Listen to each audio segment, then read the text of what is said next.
Hello and welcome to Earth911's Sustainability in Your Ear. This is Mitch Ratcliffe, your host, and we're back with another innovator interview, and this time with Charlotte Hugman, who is the researcher for climate and energy benchmarking at the World Benchmarking Alliance, which is an organization funded by, amongst many different public and private organizations, the Walton Family Foundation, the family behind Walmart. Welcome to the show, Charlotte. How are you today? Thanks so much, Mitch. I'm very well, thank you. How are you? Very well. So can you tell us how the Alliance came to be? And then let's jump into the research you've done on the decarbonization of the energy system in the United States and around the world. Sure, happy to. So the World Benchmarking Alliance, or WBA, responds to the fact that the private sector has a crucial role to play in advancing the Sustainable Development Goals. But to boost companies' motivation, there needs to be real change in the way that their impact is measured. And so the WBA is benchmarking companies to compare performance on the global challenges that the world faces. It was founded in 2018 by three founding partners, Aviva, Index Initiative, and the UN Foundation, alongside supporting governments and a diverse range of stakeholders. So the WBA will act as an independent and transparent body, and it now has over 150 allies, which enable it to be a successful driver of change. The benchmarks created by the WBA are free and publicly available to all, and they empower stakeholders, including consumers and investors, as well as employees and business leaders, with key data and insights to encourage sustainable business practices across all sectors. Now, you've benchmarked a number of different things, and you've identified four major transformations, which include digital technology, green energy, a number of things. But you focused in this particular report on energy producers, both the 50 largest energy producers in the world, and you identified the 10 largest in the United States. And you found that 70% of those U.S. companies have actually fallen backwards in their decarbonization performance recently. How is electricity production's transformation to a renewable power generation base progressing overall? And why is electricity such a keystone in the carbon revolution? Good question. And to take that first question about why this is so keystone and crucial in the decarbonization and energy transformation.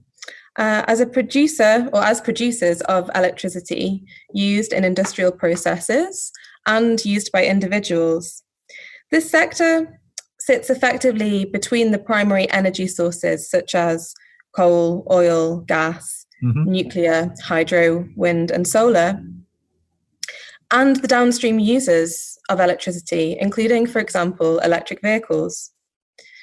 The electric utilities sector is therefore often seen as the great enabler to cleaner and greener energy use. And with electricity demand predicted to increase by nearly 80% by 2050, decarbonisation of the electric utilities sector is crucial in enabling change, and it needs to be at the forefront of our transition and transformation to a low-carbon economy. Mm-hmm. In short, we can electrify things like transport with electric vehicles all we like, but the electricity needs to be generated in a low-carbon way too. Well, and so let's dig in on the progress towards low carbon energy production, because of course even what we're talking over right now, the internet, is driven by electricity that is largely generated from petrochemicals. Now you found, as I mentioned earlier, that 70% of the U.S. companies have actually decreased their progress or have fallen short in the near term, and that half of the EU electricity producers are doing the same thing. Why is it happening? And is part of this due to COVID? Sure, absolutely. So the benchmark does indeed assess whether companies' performance would improve, stay the same, or in fact worsen in the near term based on the elements within the assessments. Mm-hmm. And these elements look at historic, present, and future projected performance. And for this benchmark, that was against a well below 2 degrees scenario pathway. Right.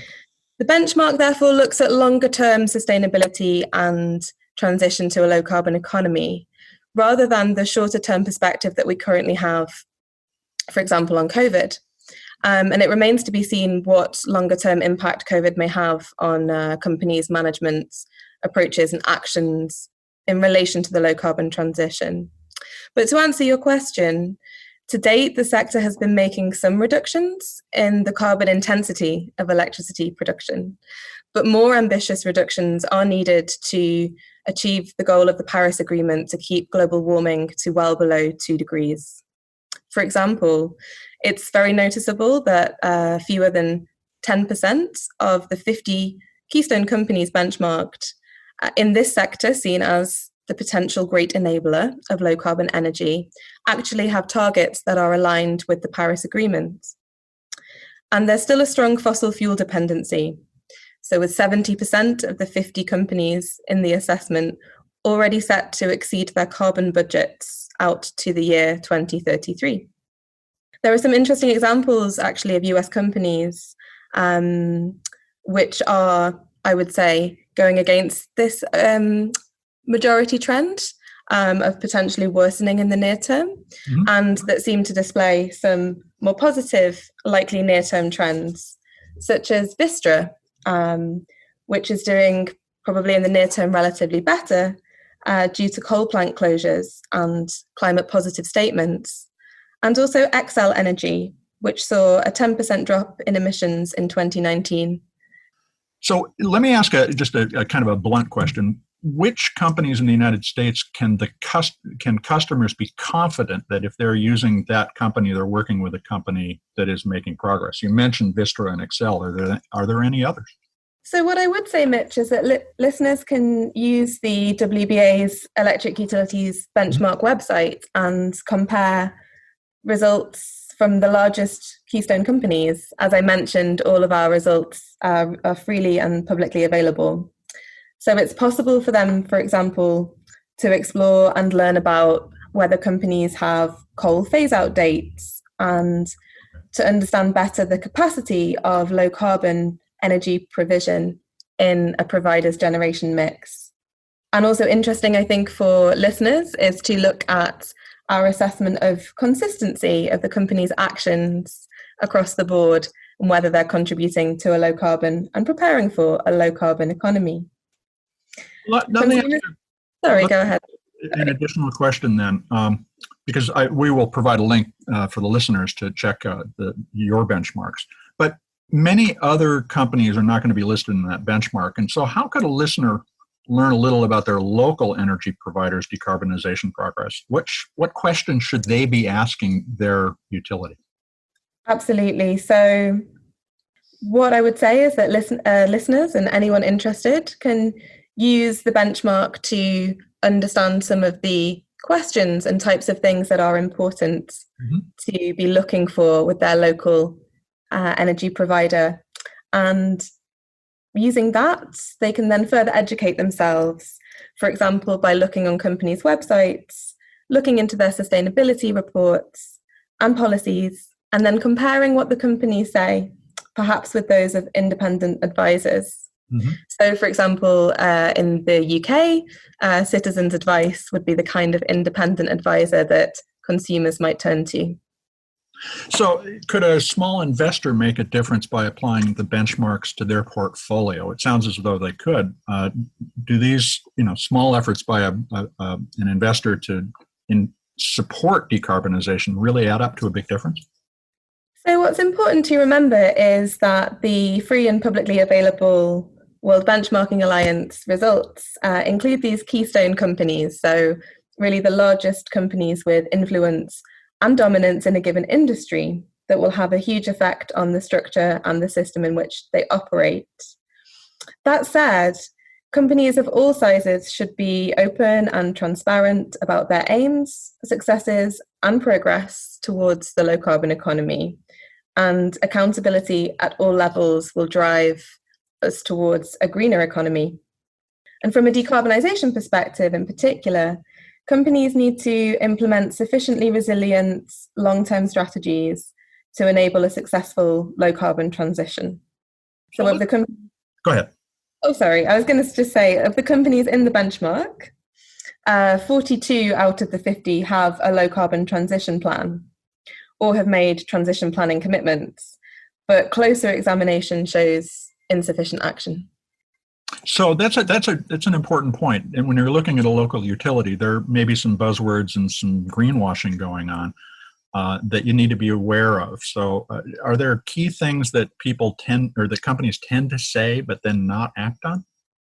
I'd say that goes to the suggestion that consumers and anyone else interested can look to the kinds of questions that are being asked in the assessments that create our benchmark, and indeed educate themselves through company websites, reports, and policies, and compare those claims with any information they can gain from independent advisory services. Okay, great. We'll try to call some of that out in our article introducing the podcast as well. So let's change gears just a little bit, and let's talk about how the World Benchmarking Alliance sees the role of decarbonization and sustainability in the debates in the upcoming U.S. elections. What are the most important policies and legislation that you think listeners need to be tracking as they make a decision about who to support this November? Sure, yeah. I fully understand this is a very big event, and although for us it's extremely important. And although not being based in the US myself, I am following developments closely. What I would say is that wherever people are in the world, if they're interested in understanding environmental topics and the climate crisis, they can listen out for and understand elements such as commitment to the Paris Agreement, a response to the climate crisis. And I would say in this industry or in this topic area, it's interesting to understand investment in the energy mix, such as renewables or, development of natural gas and other kinds of fossil fuel supplies. So would you say that tax incentives for solar or wind transition, for instance, would be something that a voter should be looking for their representative to be supportive of? I would say that for anyone, anywhere, that is that understanding the kind of support for furthering solar as an example of renewable and low carbon energy would be an interesting thing to listen out for. Great. Now, let me just ask, what else does the World Benchmarking Alliance have coming in the next few months? Are there additional reports or programs that will help individuals support the most progressive energy and industrial companies? Thank you for asking that. So we're very busy here at the World Benchmarking Alliance, applying our systems thinking approach to benchmarking, which means that we're looking across various system transformations. So this electric utilities research was the second output for our climate and energy benchmark. Next year on climate, we're due to release a ranking of companies in the oil and gas sector. As well as this, the World Benchmarking Alliance is working on assessing companies through a social lens. So we will apply this to the decarbonization and energy transformation by understanding what to assess regarding a just and equitable transition when it comes to decarbonizing the economy. And in other systems, we'll be releasing research on apparel companies' contribution on gender issues and digital companies' contributions on, as you mentioned, digital inclusion. The key thing to note here really is that all of this upcoming work is freely and publicly available on our website for all to use.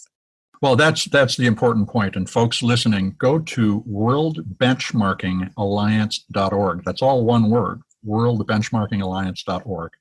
And you'll find an incredible wealth of information that you can dig into. And we're going to be using more of that information here at Earth911. I want to thank you, Charlotte Hugman, for joining us today on the show. Thank you so much. It was a pleasure. Well, so that was Charlotte Hugman. She's the researcher for climate and energy policy work at the World Benchmarking Alliance. She just helped complete the benchmarking of the top 50 electric generation companies in the world, and we urge you to check it out. This is Earth911's Sustainability in Your Ear, and I'm Mitch Ratcliffe, your host. We're going to be back soon with another innovator interview, and we hope that we'll be hearing from the World Benchmarking Alliance again. So take care, folks, and be green.